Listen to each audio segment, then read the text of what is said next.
cathédrale Notre-Dame de Coutances. Donc, elle a été construite sous une altitude de 90 mètres et d'une largeur de 33 mètres. Et elle compte parmi les plus beaux monuments gothiques de Normandie. Et donc, cathédrale vient du mot cathèdre. Donc, est-ce que vous savez ce que c'est une cathèdre? Non. Donc, cathèdre, ça désigne le siège de l'évêque. Et donc, une cathédrale, c'est une église où se trouve le siège de l'évêque. Et l'évêque a un diocèse. Donc, un diocèse, c'est une circonscription territoriale, donc une partie d'un territoire. Donc, ici, c'est Coutances, comme vous le savez. Et l'évêque actuel depuis 2013 est Laurent Lecouche. Donc, il faut savoir que la cathédrale, on a d'abord construit une partie romane dans les premières décennies du XIe siècle et une partie gothique dans les premières décennies du XIIIe siècle. Donc en fait, les caractéristiques particulières de cette cathédrale, c'est le rhabillage de sa partie romane du XIe siècle par des éléments gothiques au XIIIe siècle. Et donc la cathédrale est classée à la liste des monuments historiques de 1878. Alors le premier évêque de Coutances a été Saint Thierry, et c'est lui qui reconstruit une basilique à la place d'un temple gallo-romain en 430 après Jésus. Mais cette basilique aurait été détruite en 866 par les Normands. Donc, sinon, pour financer la construction de la première cathédrale romane, ceux qui ont aidé à financer, ce sont les fils Tancrède de Hauteville. Et à une époque, leurs 7 statues ont orné le portail nord en signe de remerciement et de reconnaissance par rapport au financement de la cathédrale. Il y a aussi un personnage très célèbre que je pense que vous connaissez tous qui a aussi aidé financièrement à la construction de la cathédrale romane, c'est Guillaume le Conquérant. Parce que Geoffroy de Montbray, qui était évêque de Coutances à l'époque de la construction de la cathédrale romane, a aidé Guillaume le Conquérant à la conquête de l'Angleterre en 1057. Et c'est au début du XIIIe siècle que la cathédrale gothique fut construite. Et donc il faut savoir que l'édifice roman du XIe siècle n'était pas du tout détérioré, mais ils décidèrent tout de même de construire à nouveau sous l'architecture romane. Et c'est en 1274 que la cathédrale prit son aspect définitif. Donc, depuis sa construction, elle n'a pas connu beaucoup de détérioration, à part les intempéries ou les dégâts du temps. Peut-être un petit peu pendant les guerres de religion au XVIe siècle, à la Révolution. Et elle a eu beaucoup de chance parce qu'elle a été épargnée par les bombardements de 1944 de la Seconde Guerre mondiale. Donc là, on va rentrer par le porche sud. Donc comme vous pouvez voir, il a eu l'entrée en arbre brisé, donc caractéristique de l'architecture gothique. Et donc ici, le personnage qu'on peut voir où il manque la tête, c'est un Christ en gloire, avec autour le symbole des 4 évangélistes. Donc je pense que vous savez qui sont les 4 évangélistes. Saint Marc, Saint Pierre, Jean et Saint Paul. Donc on va vous donner, avant de rentrer, un petit plan de la visite en fait avec les étapes sur lesquelles on va s'arrêter. Il y a aussi un quiz auquel il faut répondre. Et à la fin, on vous a mis un questionnaire de satisfaction de la visite. Et on aimerait bien que vous nous redonniez à la fin de la visite. Voilà. Et que je vous donne. Bon, moi aussi. Oh, bon, je pense que c'est ce qu'il faut.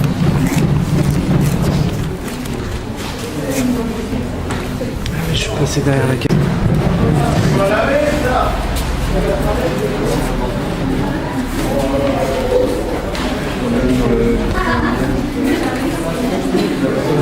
On va rentrer dans la cathédrale.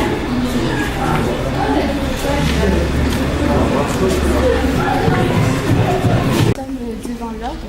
Donc cette orgue a été attestée, donc a pris forme depuis 1468 et a été amenée à la cathédrale en 1812. Donc cette orgue avant se trouvait à l'abbaye de Savigny-les-Pieux. Et donc il a été rénové par Alfred Clerm. Donc c'est un homme qui s'occupait des orgues, qui rénovait les orgues. Il a été rénové en 1980, donc c'est assez récent. Et actuellement, il est beaucoup utilisé pour des concerts, des manifestations au sein de la cathédrale. Donc, on va se diriger vers la nef.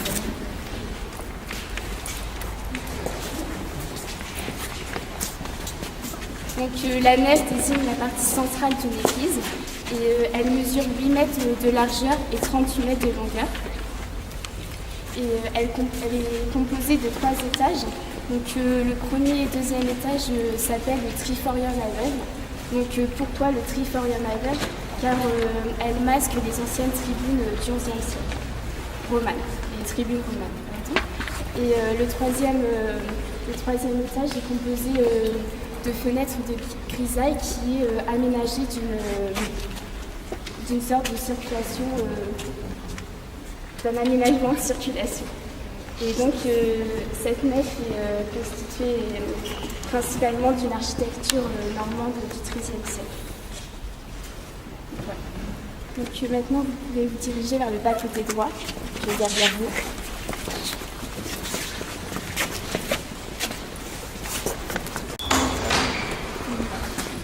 À l'intérieur du bas-côté droit, il y a 6 chapelles qui ont été ajoutées à la fin du XIIIe siècle, début XIXe siècle. Donc vous allez passer sur les 6 chapelles et nous on va s'arrêter sur la chapelle Saint-François. Donc il y a les noms en latin de chaque chapelle, donc je vous laisse découvrir laquelle est la chapelle Saint-François.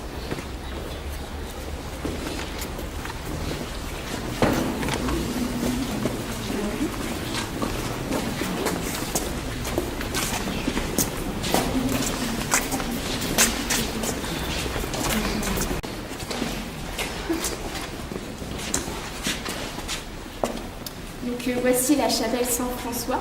Donc François est né à la fin du XIIe siècle en Italie. Et donc cette chapelle est consacrée à Saint-François, comme vous pouvez le voir. Et donc lorsque vous allez rentrer après, petit à petit, vous allez voir à gauche qu'il y a une niche sculptée. Et à l'intérieur, il y a un bas-relief en chêne du XVIe siècle. Et donc ça représente le baiser de Judas. Est-ce que vous savez tous qu'est-ce que le baiser de Judas? Donc c'est le baiser entre Judas et Jésus.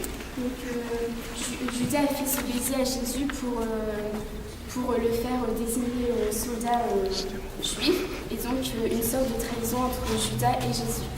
Donc le baiser de Judas est représenté au milieu. Et vous allez voir après qu'à gauche de la niche, il y a Saint-Pierre. Donc Saint-Pierre qui est avec une barbe qui tranche à coups d'épée un soldat romain. Et aujourd'hui, vous pouvez voir également que l'épée a disparu. Et vous allez voir également qu'en haut à droite, il y a Jésus. Donc Jésus qui prie dans le jardin des Oliviers avant son arrestation. Et en haut à gauche, Judas. Donc Judas qui se suicide par pendaison due à divers remords pour la trahison de Jésus. Donc si vous voulez regarder, je vais vous remercier. N'hésitez pas. Allez-y, hein. Faut regarder. Hein.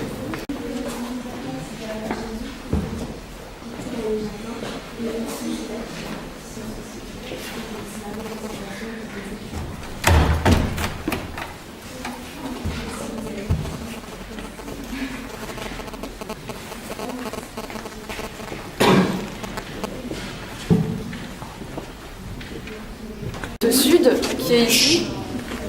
Donc on va se diriger juste là, c'est le transept sud, c'est le bras sud de la cathédrale.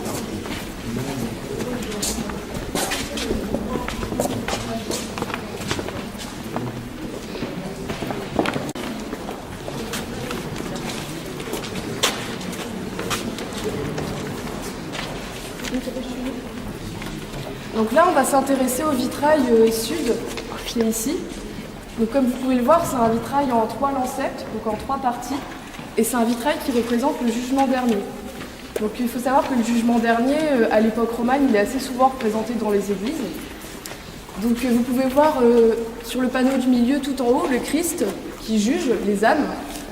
Au-dessus de lui, il y a les 12 apôtres. Et tout en bas du vitrail du milieu, alors je ne sais pas si vous voyez d'où vous êtes, il faut peut-être reculer un peu, on voit Saint Michel avec sa balance qui pèse les âmes. Vous voyez ? Donc les élus rejoignent le royaume des cieux et les autres vont en enfer, donc qui est souvent représenté par des flammes ou une grande marmite. Donc on peut voir ceux qui vont en enfer sur les parties droite et gauche, en bas à gauche et en bas à droite.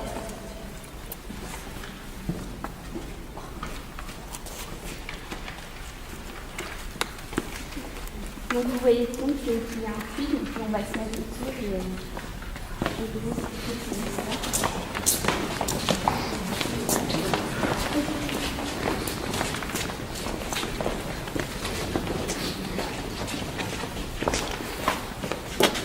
Donc ce puits existe depuis le XIe siècle et a été condamné en 1990. Donc il est d'une profondeur de 9 mètres et l'eau se trouve à 5 mètres. Donc ce puits a eu 3 fonctions dans son histoire. Donc la première fonction, c'est que beaucoup d'habitants venaient puiser de l'eau ici pour leurs usages domestiques. Et de plus, à l'époque médiévale, il y avait beaucoup d'incendies et de feux. Donc avoir de l'eau était une nécessité à cette époque, donc ça leur assurait d'avoir un puits pas très loin de chez eux. Donc voilà, c'était la première fonction. La deuxième fonction, c'était que cette eau était utilisée pour le sacrement du baptême. Et à l'époque médiévale, le baptême, c'était de plonger entièrement le corps de l'adulte pour la résurrection et la vie nouvelle. Donc voilà, donc première fonction, c'était pour les habitants, donc leurs usages domestiques. Deuxième fonction, c'était pour le sacrement du baptême. Et troisième fonction, c'est que ce puits aurait eu une eau miraculeuse. Donc une eau miraculeuse qui aurait guéri plusieurs maladies de peau. Et donc ces miracles sont dédiés à la Vierge. Donc 3 fonctions principales qui sont consacrées à ce puits. Donc maintenant, on va s'arrêter un peu sur la statue de la Vierge à l'Enfant en marbre qui est juste là.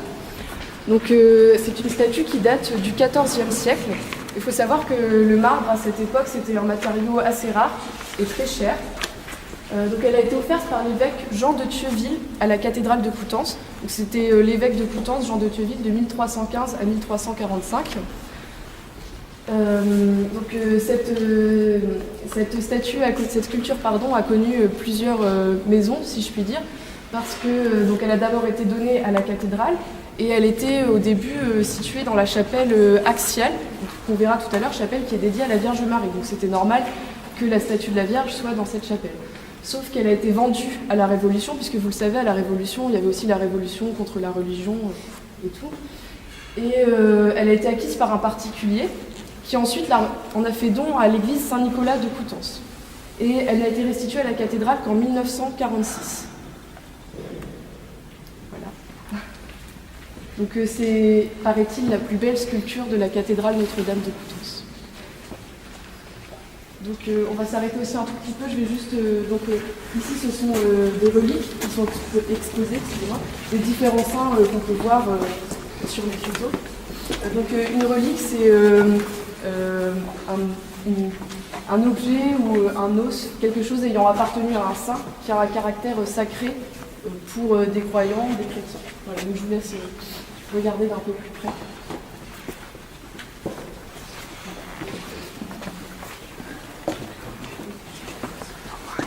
Se situe derrière la nef. Donc la nef, comme on vous l'a dit tout à l'heure, est juste là. Et donc le chœur, c'est toute cette partie-là de la cathédrale. Donc approchez-vous. Donc le chœur, c'est la partie sacrée de l'église, où est célébrée notamment l'Eucharistie, la partie de la messe qui s'appelle l'Eucharistie, qui est symboliquement le fait de manger le corps du Christ et de boire son sang, donc le vin et l'hostie qu'on a à la messe. Donc ici, rapprochez-vous parce que sinon vous n'allez pas voir, n'hésitez pas à vous rapprocher. Ici, vous pouvez voir dans le fond qu'il y a un aigle en bois doré. Donc, ça s'appelle un lutrin. Donc c'est le support qui porte le livre des évangiles. Donc le livre des évangiles, c'est la Bible pour les chrétiens. Donc l'aigle, c'est le symbole de l'évangéliste Saint-Pierre. Donc vous pouvez voir que l'immobilier qui est ici date du XVIIe et du XVIIIe siècle. Et vous pouvez voir ici, dans le fond, devant l'autel, il y a un grand autel qui s'appelle le maître-autel. Et juste au pied de ce maître-autel, il y a un tapis qui date du XIXe siècle. Donc, le maître-autel fait 6 mètres de longueur. Il a été réalisé au XVIIIe siècle, donc plus exactement en 1757, par des sculpteurs qui venaient de Marseille. Il est réalisé dans 2 marbres différents. Donc, comme je l'ai dit tout à l'heure, le marbre c'est un matériau rare, qui était très rare et qui est cher. C'est 18e ? Oui, 18e siècle, c'est ça. Et vous pouvez voir sur le dessus qu'il y a 2 anges qui, eux, sont réalisés de marbre blanc. Et à l'époque, en 1757, quand ce maître-autel a été construit, les chutes de marbre qui restaient après la construction ont été données à la chapelle de l'hôpital de Coutances. Voilà, donc je vous laisse, si vous voulez regarder d'un peu plus près.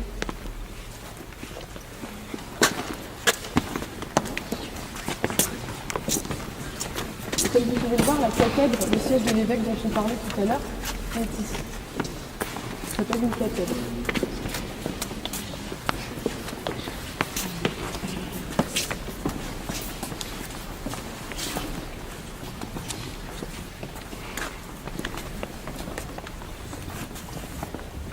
Donc, la partie haute se nomme la tour lanterne ou la tour qui éclaire. Donc la voûte s'élève à 41 mètres de l'intérieur et de l'extérieur à 57 mètres. Donc ça désigne vraiment la particularité gothique de la cathédrale. Donc vous allez voir que tout autour, donc, il y a 4 piliers. Et quand vous regardez tout en haut, ça désigne après une forme octogonale de pilier face. Donc cela désigne vraiment la particularité, comme je vous l'ai dit, gothique de la cathédrale. Et donc tout en haut, il y a une forme en rond, et donc c'est l'oculus qui rejoint la cloche, la chambre des cloches, mais qui est invisible du sol. Et donc l'oculus également laisse joindre 16 arcs qui se brisent tout autour. Je pense que vous voyez bien. Et il y a également aussi des vitraux qui laissent passer la lumière au centre de la cathédrale. Donc c'est assez style gothique, comme je vous l'ai dit.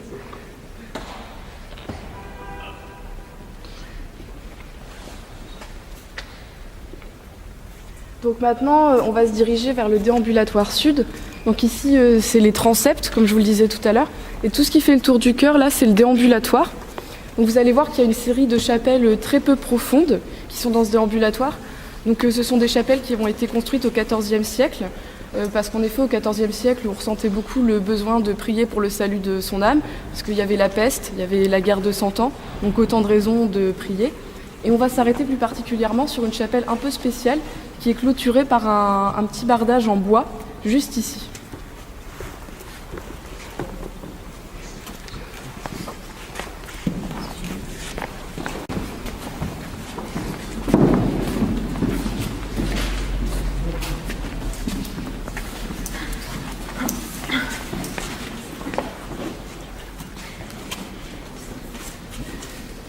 Donc les séries de chapelles peu profondes dont je parlais, c'est tous les petits hôtels que vous pouvez voir là, des fois entourés par une petite clôture en fer.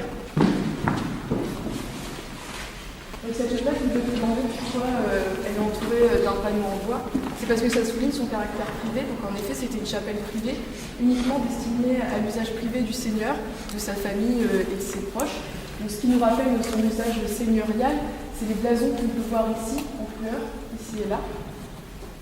Donc, ce sont des peintures qui ont été redécouvertes au XIXe siècle. Elles ont été récemment restaurées en 2006.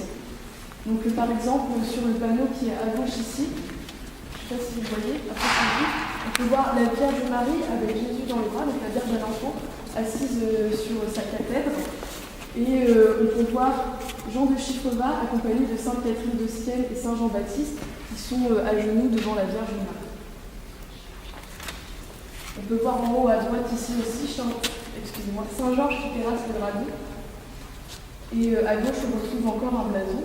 Et tout en haut, on voit le Christ en gloire. Tout en haut, je ne sais pas si rapprochez-vous, je ne sais pas si vous voyez ici. Là, assis sur son côté.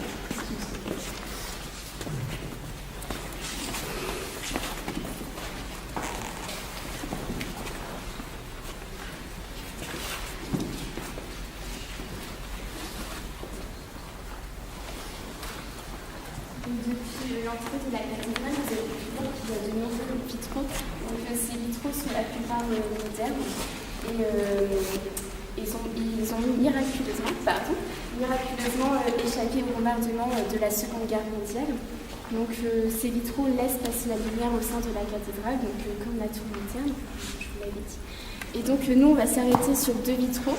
Donc 2 vitraux qui datent du XIIIe siècle. Donc un vitrail sur la vie de Saint-Lô et l'autre vitrail de la vie de Saint-Martin.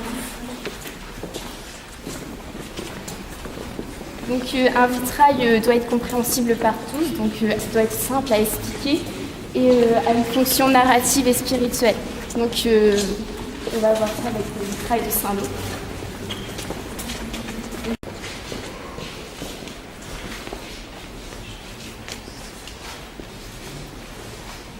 pouvez vous rapprocher encore une fois.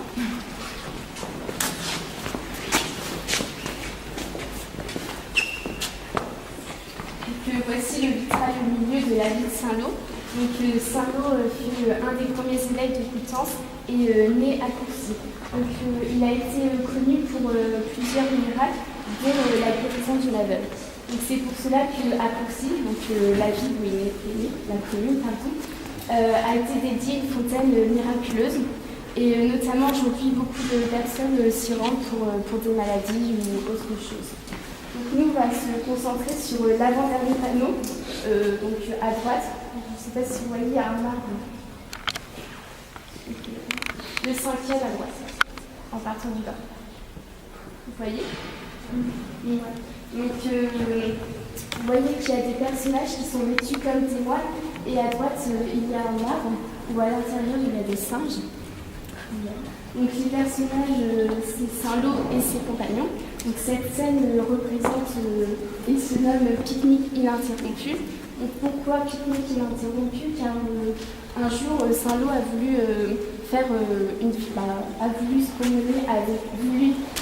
se promener avec ses compagnons, et s'arrêter à l'ombre d'un arbre pour manger.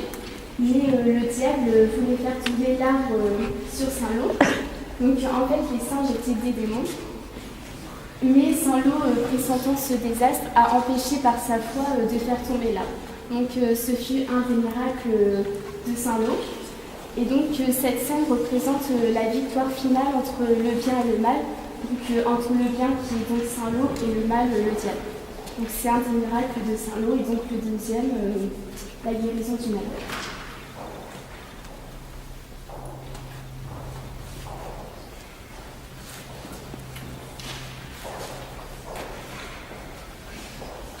Chapelle, donc pareil au centre de la petite chapelle ici.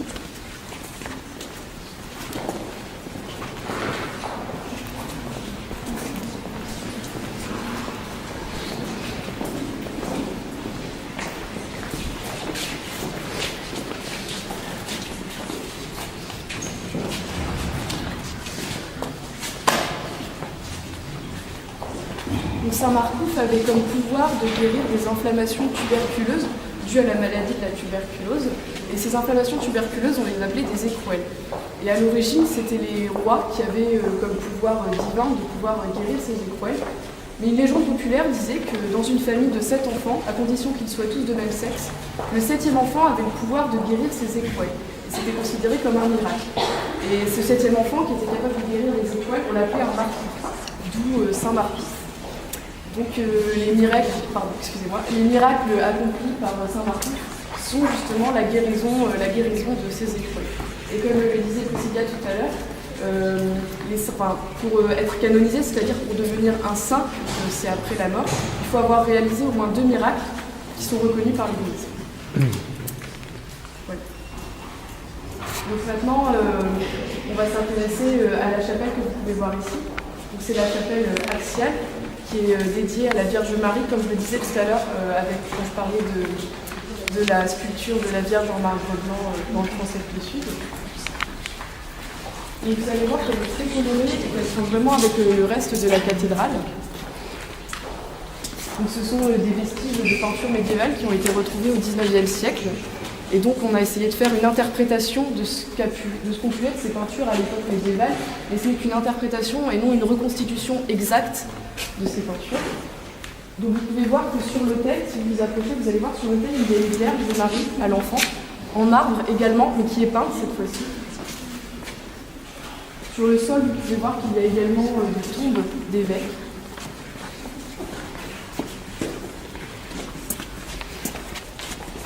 Alors il y a beaucoup de végétaux et d'animaux qui sont représentés, notamment en haut des colonnettes. Par exemple ici, vous pouvez voir, il y a des petits lapins. Là, il y a des feuilles. Vous pouvez voir aussi qu'il y a beaucoup de fleurs de dessinées, parce que la fleur est souvent associée à la représentation de la Vierge Marie. Donc, je vous laisse rentrer si vous voulez aller voir.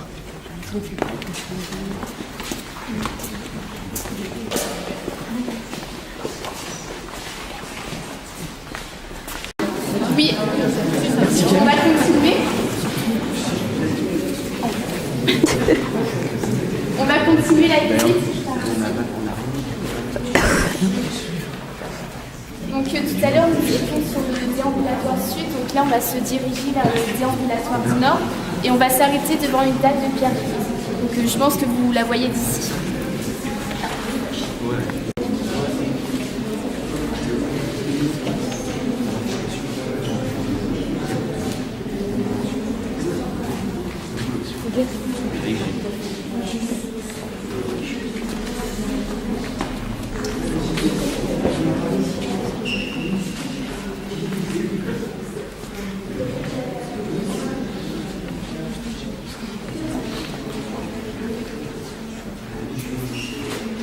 Donc approchez-vous encore, parce que vous n'allez pas voir sinon.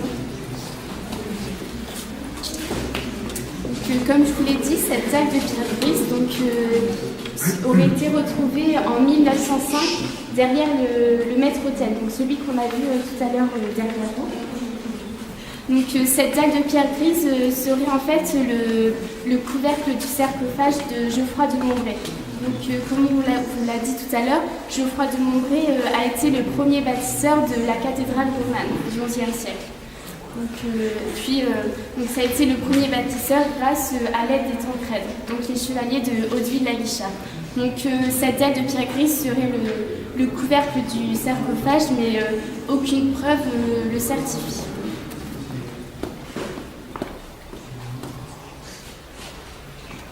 Voilà. Donc on va se continuer par ici.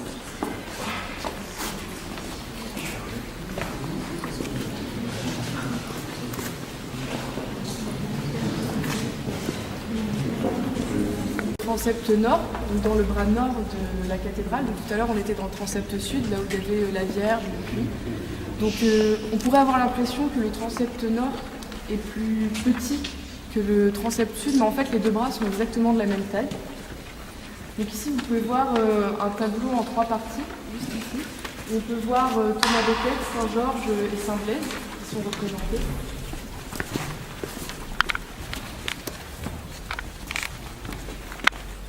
Et comme vous le voyez, il y a une verrière aussi en 3 lancette qui fait un peu écho à celle du sud.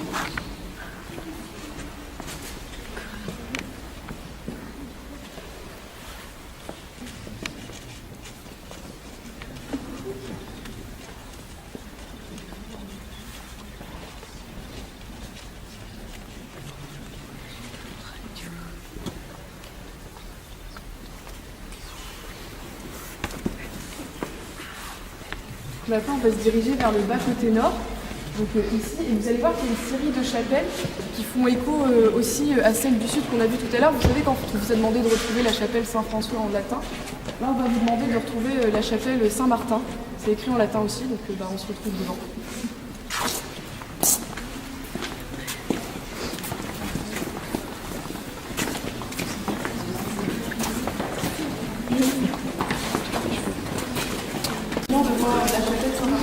Comme vous pouvez voir, il y a une petite différence avec les autres chapelles. Vous avez de carreaux en terre cuite. Les carreaux en terre cuite datent du XIVe siècle. Cette chapelle est dédiée à la ville de Saint-Martin. Donc Saint-Martin, l'histoire de Saint-Martin, c'est qu'un soir, en fait, à l'entrée d'une ville, il faisait très froid, il y avait de la neige, et il croisa un pauvre hère, une personne qui errait sans but, pas bien habillé non plus alors qu'il faisait pas très chaud. Et donc, par charité, Saint-Martin coupa son manteau en deux et lui en donna la moitié, par charité chrétienne. Et le lendemain, quelle ne fut pas sa surprise quand ce ne fut pas le pauvre hère qu'il avait vu la veille qu'il vit, mais c'est le Christ qui lui apparut en fait, le remerciant de l'avoir couvert, et la charité étant l'une des vraies seules vertus chrétiennes. Donc voir le Christ en personne, c'est considéré comme un miracle par l'Église, donc c'est un des miracles qu'a effectué Saint-Martin. Voilà. Donc on va terminer par la dernière et 6e chapelle.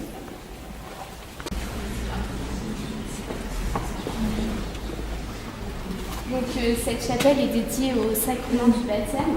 Donc le sacrement du baptême, c'est le fait de renaître avec le Christ et donc de passer des ténèbres à la lumière. Donc Donc pendant longtemps, cette chapelle a été dédiée pour le baptême, mais donc aujourd'hui, le baptême ne se passe plus ici, mais dans le cœur de la cathédrale. Et cette chapelle est plus dédiée maintenant au sacrement du pardon. Donc si vous voulez par exemple demander pardon d'un péché ou autre, c'est ici qu'il faut demander pardon au Christ. Et donc au milieu, vous pouvez voir qu'il y a un bénitier, donc, qui est le symbole du pardon, car c'est le signe de la renaissance avec le Christ, donc signe de pardon. Donc si vous voulez un peu vous approcher, regardez.